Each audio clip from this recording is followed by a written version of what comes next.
नमस्कार मित्रों, मैं हूं संजय सोनवणे। आज हम 19वीं सदी के सबसे महान तत्वचिंतक, महान विचारक, एक ढंग से कवि संत, फिलोसोफर पोएट श्रीमद रामचंद्र जी के बारे में, महात्मा गांधी जी के बारे में और उनके साथी वीरचंद जी गांधी के बारे में हम कुछ बात करेंगे। बहुत लोगों को ये पता नहीं है, या शायद हमारा इतिहास इस ढंग से लिखा गया है, बताया गया है और पाठ्यक्रमों में पढ़ाया गया है कि उसमें से कुछ चीज़ें छूट गई है या जानबूझकर छोड़ी गई है। श्रीमद राजचंद्र जी महात्मा गांधी जी के आध्यात्मिक गुरु थे, वैचारिक गुरु थे और उनके जीवन में, गांधी जी के जीवन में जो सत्य, अहिंसा, अस्तेय एवं सत्याग्रह का बीज अगर किसी ने बोया हो तो वो बोया श्रीमद राजचंद्र जी ने। राजचंद्र जी जैन धर्म के बहुत बड़े विद्वान थे, साधक थे, जो अंतिम रूप में एक साधु, मोक्ष प्राप्ति जीन के रूप में वो अनंत में विलीन हो गए, मोक्ष को प्राप्त हो गए।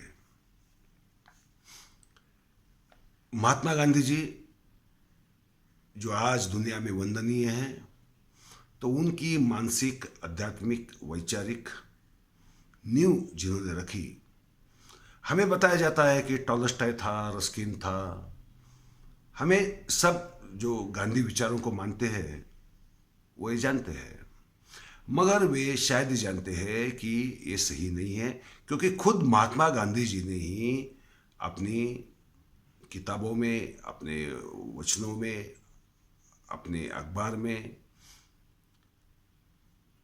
कई बार लिखा है, कई बार उसके बारे में चिंतन व्यक्त किया है और कृतज्ञता भी व्यक्त की है। ये प्रभाव 1891 में जब पहली बार महात्मा गांधी इंग्लैंड से बैरिस्टरी करके आए थे, वो एक ढंग से खुद को खोजने की कोशिश में लगे थे। वो धर्म के बारे में हो, खुद के वजूद के बारे में हो, समाज के अस्तित्व के बारे में हो और समाज के भविष्य के बारे में हो, वो खोजने लगे थे। तो वो मानसिक उलझनों में पड़े हुए थे। उन्हें दुनिया भर में तो आपको मालूम है कि फलसफे तो अनंत है, अनेक है। एक फलसफा एक कहता है तो दूसरा फलसफा कुछ और कह देता है, तीसरा कुछ और कह देता है, चौथा कुछ और कह देता है। और मजे की बात यह है कि जो फलसफे कहते हैं लोग, विद्वत्ता स्वरूप लिखते हैं, वो खुद के आचरण में तो फलसफे को शायद ही लाते हैं। गांधी जी 1891 में उनका परिचय हुआ राजचंद्र जी से। कौन थे राजचंद्र जी? गुजरात में जन्मे, बचपन से ही उनकी याददाश्त इतनी अच्छी थी कि वो आंखें मूंद कर सारी बातें बता सकते। लोग यहाँ तक कहते हैं कि उनको पिछले जन्म भी याद आते थे। ये विश्वास की बात हम यहाँ नहीं करेंगे, मगर उनकी याददाश्त बहुत जबरदस्त थी। बचपन से ही वो काव्य रचना करने लगे थे और उनकी काव्य रचना थी आध्यात्मिक। जीवन की नींव, जीवन का मूल स्वरूप और सत्य क्या है, उसकी खोज, अविरत खोज, निरंतर खोज उनकी कविताओं से बचपन से ही झलकने लगी थी। वो गृहस्थ जीवन कभी अपनाना नहीं चाहते थे, मगर कहते हैं कि आपने अनुभव लिए बगैर किसी चीज़ का, हम जिस चीज को त्याग रहे हैं, किसी चीज को हम छोड़ रहे हैं, वो चीज क्या है? जाने बगैर छोड़ना भी क्या, वो बेवकूफी है। वो गृहस्थी जीवन में गए, 10 साल तक लगभग गृहस्थी जीवन में रहे, व्यापार किया, व्यवसाय किया, मगर किस ढंग से कि जैसे कवल पानी में होता है मगर पानी उससे छू नहीं पाता। पानी कभी कमल को छू नहीं पाता। उस ढंग से अलिप्त रूप से, निर्विकार रूप से वो गृहस्थी जीवन में रहे और 10 साल के बाद उन्होंने गृहस्थ जीवन छोड़ दिया और जो अपना खुद का वजूद खोजने की जो कोशिश थी, मोक्ष पाने की जो कोशिश थी, जीवन को जानने की जो कोशिश थी, अपने आत्मा को जानने की जो कोशिश थी, उसमें वो अंततः सफल रहे और उम्र के सिर्फ 34वें साल में वो मोक्ष को या प्राप्त हो गए या अनंत तत्व में विलीन हो गए। उनका जन्म हुआ 9 नवंबर 1867 में। राजचंद्र जी से जैसे गांधी जी का परिचय हुआ, गांधी जी के ऊपर उनके विचारों का, उनके आचरण का इतना बड़ा असर पड़ा कि गांधी जी ने लिखा है कि I have often declared that I have learnt much from the lives of many persons, but it is from कविश्री। वो कवि होने की वजह से श्रीमद राजचंद्र जी को महात्मा जी कविश्री कहलाते थे। कविश्री life that I have learned the most, it was from his life that I understood the way of compassion। मतलब यह है कि मैंने बहुत बार कहा है कि दुनिया भर के जो अच्छे अच्छे लोग हैं, मैं सबसे बहुत सीखा हूँ, मगर अगर मैं किसी से सबसे ज़्यादा सीखा हूँ तो कविश्री श्रीमद राजचंद्र जी से। और उनसे मैंने क्या सीखा कि भूत दया, प्राणी जीव मात्र के ऊपर एक अनुभूति, उनके ऊपर दया और उसके प्रति बड़ी सहिष्णुता और अहिंसा और अस्तेय, इसका महनीय तत्व मैंने उनसे सीखा। आप सब जानते हैं कि महात्मा जी ने अपने जीवन में ट्रस्टीशिप की कल्पना निकाली। वो राजचंद्र जी के जीवन व्यवहार पर आधारित थी। ट्रस्टीशिप क्या है कि ये पैसा मैं कमाया है, मेरा है, ऐसा मैं नहीं कहूँगा। ये पैसा मेरा है, ये धन मेरा है, ऐसा मैं नहीं कहूँगा। ये धन समाज का है, मैं उसका सिर्फ ट्रस्टी हूँ। जैसे कवल पानी में होता है तो भी पानी जिस ढंग से कवल को छूती नहीं है, उसी ढंग से संपत्ति से मेरा कोई मोह माया नहीं रहेगी। ये कब कहा उन्होंने? 1921 में कहा, अहमदाबाद में एक भाषण दे रहे थे तब। दूसरी बार उन्होंने कहा, the more I consider his Shrimad Rajchandra's life and his writings, the more I consider him to have been the best Indian of his times. Gandhi ji के लिए 19वीं सदी के सबसे बड़े भारतीय राजचंद्र जी थे। ये खुद गांधी जी ने जो पोलैक को एक पत्र लिखा था 26 अप्रैल 1909 में, उसमें लिखा। और जो सत्याचे प्रयोग या experiments, my experiments with life, my experiments with truth, ये जो महात्मा गांधी जी की दुनिया भर में प्रसिद्ध किताब है, उसमें तो गांधी जी ने राजचंद्र जी के ऊपर पूरा चैप्टर लिखा है। वो चैप्टर में गांधी जी कहते हैं कि जब वो बम्बई में थे, उनके पास बैठते थे, उनको सोते जागते देखते थे, तब उनके मन में क्या विचार आते थे। वो कहते हैं, I watched his life respectfully and eight close quarters. Whatever he was doing at the moment, whether eating or resting or lying in the bed, he was invariably disinterested toward things of the world. वो सोते रहो, जागते रहो, काम करते रहो, वो दुनिया भर की जो चीज़ें थी उनसे वो डिटैच रहा करते थे, आलिप्त रहा करते थे, निर्विकार रहा करते थे. I never saw him being tempted by objects of pleasures or luxury in his world. The poet made me feel that the state of freedom from attachment was spontaneous to him. स्वतंत्रता, freedom, स्वतंत्रता, किसी मोह से, किसी आकर्षण से बचे रहना, दूर रहना, ये गांधी जी सीखे वो राजचंद्र जी से. राजचंद्र जी ने इतना बड़ा गहरा असर गांधी जी के मन के ऊपर डाला कि जब गांधी जी साउथ अफ्रीका चले गए, वहाँ उनको कोई भी मानसिक समस्या हो, वैचारिक समस्या हो, आध्यात्मिक समस्या हो, धर्म के बारे में समस्या हो, समाज जीवन के बारे में या स्वतंत्रता के बारे में समस्या हो, वो उन्हें पत्र लिखा करते थे और राजचंद्र जी उनको बखूबी जवाब देते थे, गांधी जी की समस्याओं का हल करते थे.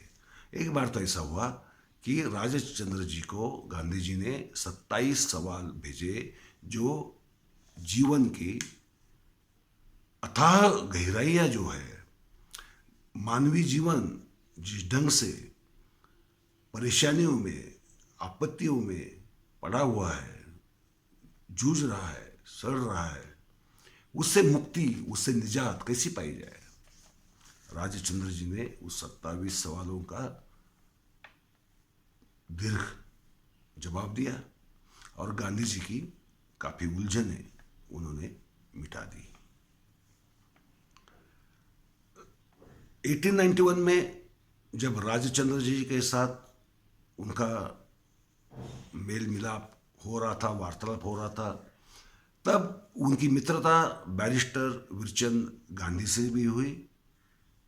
बैरिस्टर विरचंद जी से वो क्या सीखे, उन्होंने जो वो राजचंद्र जी से सीखे थे, वो आहार शास्त्र, खाने पीने का, या जो जैन धर्म में वो बहुत, उसको बहुत बड़ा स्थान है, वो खाना पीना, उसके वक्त, उसका लिमिटेशंस वगैरह वगैरह वगैरह वगैरह, वो व्रत में ही आता है.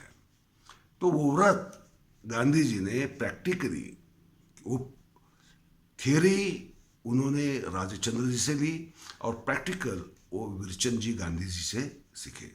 अभी विरचंद जी गांधी कौन थे वो भी आपको शायद पता नहीं होगा. आपको स्वामी विवेकानंद मालूम होते हैं. शिकागो में जो धर्म संसद हुई थी उसमें उन्होंने दिए भाषण से मालूम होते हैं. मगर बिना प्रचार प्रसार की वजह से धर्म संसद में सबसे बड़ा, सबसे प्रसिद्ध भाषण जिन्होंने दिया वो है बैरिस्टर विरचंद गांधी. वो भाषण इतना प्रसिद्ध हुआ कि अमेरिका में उन्हें बाद में 2 साल रहना पड़ा और 500 से ज़्यादा भाषण उन्हें अमेरिका में देने पड़े, फिर इंग्लैंड में देने पड़े, फिर वो भारत आए. एक ही समय की बात है. देखिए 19वीं सदी का जो अंत का समय है वो गांधी जी के उदय का समय है और उसी टाइम लगभग उनके ही उम्र के लोग, 2-5 साल बड़े या छोटे, वो महान विचारकों का भी समय है. ऐसा समय बाद में दुनिया भर में, भारत में ही क्या, कभी आया नहीं. विचारों की, तत्वज्ञान की इतनी बड़ी ऊंचाई समाज ने, किसी राष्ट्र ने बाद में नहीं देखी. तो गांधी जी ने खुद कहा कि लोग कहते हैं कि मेरे ऊपर टॉलस्टॉय, रस्किन का प्रभाव है, वो तो है ही, मगर सबसे ज़्यादा प्रभाव मेरे ऊपर अगर किसी का है तो है श्रीमद राजचंद्र जी का। राजचंद्र जी का राजचंद्र जी चले गए। गांधी जी जब अफ्रीका से वापस आए तो पहले राजचंद्र जी की समाधि के ऊपर उन्हें अपनी भावांजलि श्रद्धांजलि अर्पित करने चले गए। वो राजचंद्र जी की मृत्यु हुई 9 अप्रैल 1901 में। देखिए दुर्भाग्य क्या होता है, बैरिस्टर गुरचंद गांधी जिन्होंने पूरी दुनिया में जैन धर्म, जैन फलसफा, उसके वैश्विक विचार दुनिया भर में पहुंचाए, उनकी मौत हुई 7 अगस्त 1901 में ही। लगभग अप्रैल में इनकी हुई और अगस्त में इनकी हुई। और जो विचार स्तंभ है वो चले गए। वीरचंद जी गांधी थे जो जैन धर्म के वैश्विक प्रचारक थे, उसकी वैश्विकता बताने वाले एक महान विचारक थे। और राजचंद्र जी जो थे वो महान कवि, तत्वज्ञ कवि थे, जिन्होंने जो फलसफा है वो अपने ढंग से अपने कई ग्रंथों में से उतार दिया। बैरिस्टर गुरचंद गांधी ने इंग्लैंड में कहा था कि यीशु जीसस क्राइस्ट अगर भारत में जन्म लेता तो लोग उसे भी जैन कहते थे। अभी ये बात इसलिए है, ये बहुत महत्वपूर्ण है, ध्यानपूर्वक सुनिए। पाश्चिमात्य दुनिया को महात्मा गांधी जी की पहचान करा दी रोमा रोला ने 1924 में उनका चरित्र लिखकर।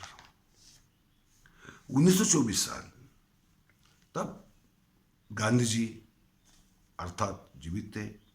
और रोमा रोला ने किताब लिखी गांधी जी और उनके सहयोगियों के साथ वार्तालाप करके। इस किताब के पृष्ठ 4 पर वो कहते हैं, गांधीजी's parents were followers of the Jain school of Hinduism, which regards ahimsa, the doctrine of non-injury to any form of life, as one of its basic principles. Roma रोला कहते हैं कि महात्मा गांधी जी जैन हैं। वो जमाने में एक गलतफहमी थी कि जैन धर्म अलग नहीं है, वो हिंदू धर्म का ही एक हिस्सा है, जैसे बौद्ध धर्म है, सिख धर्म है। जबकि जाकोबी हो, बुल्लेर हो, ल्यूमान हो, उन्होंने अनुसंधान करके, संशोधन करके पूरा साबित कर दिया था कि जैन धर्म सा अलग है, बौद्ध धर्म से उसका कोई संबंध नहीं, हिंदू धर्म से उसका कोई संबंध नहीं, वैदिक धर्म से भी उसका कोई संबंध नहीं है, क्योंकि उसका फलसफा अलग है, उसका कर्मकांड अलग है और उसकी लाइफस्टाइल अलग है, जीवन व्यवहार अलग है, सामाजिक विचार अलग है। रोमा रोला ने क्या कहा कि वो जन्म से ही जैन थे। यहां तक आपको पता होगा, पुतलीबाई ने, जब गांधी जी इंग्लैंड में पढ़ाई के लिए जाने वाले थे, पुतलीबाई को बड़ा शक था कि ये मेरा बेटा उधर मांसाहार करेगा, औरतों के पीछे पड़ा या शराब पी तो क्या, इसलिए इसने नहीं जाना चाहिए। तो जब गांधी जी हट करे बैठे तो पुतलीबाई ने जैन साधु के जरिए, जैन मुनि के जरिए गांधी जी को वो जो जैन धर्म के 5 व्रत है, अहिंसा, सत्य, अस्तेय वगैरह का, वो व्रत दिए। फिर पुतलीबाई तैयार हो गई। तो गांधी जी का जैन धर्म से या जैन फलसफे से बचपन से ही संबंध था। वो जैन धर्म के थे या नहीं थे वो ज्यादा मायने नहीं रखता, मगर रोमा रोला को अगर हम यकीन करें, क्योंकि तब गांधी जी जीवित थे और गांधी जी ने ये नहीं कहा कि मैं जैन नहीं हूं, तो वो जैन होने की संभावना बहुत तगड़ी है। मगर वो नहीं भी थे, समझो, जैन कौन होता है? जैन जो अपने विकारों पर विजय पा लेता है उसे जैन कहते हैं, जीन कहते हैं। गांधी जी ने अपनी पूरी जिंदगी में अपने विकारों पर जीत पाने की जितनी कोशिश की उतनी दुनिया में आधुनिक समय में किसी ने नहीं की होगी। तो उस हिसाब से तो भी वो जैन ही है, ये कहना अनिवार्य है। श्रीमद राजचंद्र जी मोक्ष को प्राप्त हुए 1901 में। उन्होंने अपनी जिंदगी में फिलोसॉफिकल पोएट्री बहुत लिखी। उसमें उनका सबसे इम्पोर्टेंट किताब या बुक है या पोएट्री है वो है आत्मसिद्धि। हाल ही में निराली प्रकाशन ने उसे पब्लिश किया है। ये आत्मसिद्धि क्या है कि जैन फलसफा, जैन फिलॉसफी इतनी वास्ट है, उसको निचोड़कर संक्षिप्त रूप में, काव्य रूप में, सिर्फ 142 गाथाओं में उन्होंने उसको संक्षिप्त रूप में दुनिया के सामने रखा। और मुक्ति का मार्ग, मोक्ष का मार्ग आध्यात्मिक लोगों के लिए, विज्ञान के जो अभ्यासक है वो तो मोक्ष क्या होता है, आत्मा क्या होती है, उसके बारे में सवाल करेंगे, वो भी जायज़ है। सच क्या है, झूठ क्या है, अच्छा क्या है, बुरा क्या है, इसके बारे में भी फिलोसॉफिकल डिबेट होंगे और हुए भी हैं, मैं भी करता हूँ। मगर उन्होंने परंपरागत जो जैन फलसफा था उसमें अपना नया योगदान दिया। आप देखिए, ये कहते हैं कि भारत में पिछले 2000 साल में नया फलसफा पैदा नहीं हुआ, उत्पन्न नहीं हुआ, नई कोई चीज़ फिलॉसफी में आई नहीं। मगर राजचंद्र जी ने उसे झुठला दिया। उन्होंने आत्मसिद्धि में 6 प्रिंसिपल्स रखे। आत्मा है, वह नित्य और अविनाशी है। आत्मा ही सारे कर्मों का कारण है। सुख और दुख भोगने वाली भी आत्मा ही है। मगर इन सारी चीज़ों से मुक्ति संभव है और मुक्ति और मोक्ष पाने के लिए मार्ग है, रास्ता है और मोक्ष पाया जा सकता है, जीवन मुक्ति हो सकती है।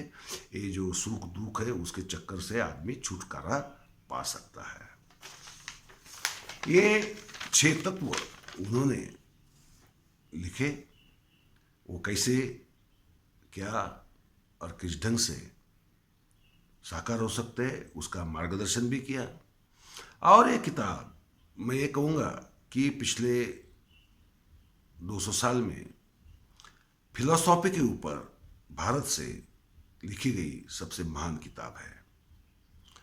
मगर हालात ये है कि खुद श्रीमद राजचंद्र कौन है ये किसी को मालूम नहीं, जबकि पूरे दुनिया भर में श्रीमद राजचंद्र जी के नाम पर अस्पताल है, पाठशालाएँ है, कॉलेज है, महाविद्यालय है, इतनी सारी समाज सेवा की बातें उनके नाम पे होती है। उनका नाम भी मालूम रहा तो भी उनका जीवन क्या था, उनके 34 साल के जीवन में उन्होंने क्या हासिल किया, क्या दुनिया को दिया और किस ढंग से उन्होंने जीवन की तरफ देखने की नई दृष्टि देने की कोशिश की, ये मगर शायद मरमूज है। वीरचंद जी गांधी के बारे में भी ऐसी ही बात है, जो कि वो भी महात्मा गांधी जी के मित्र थे।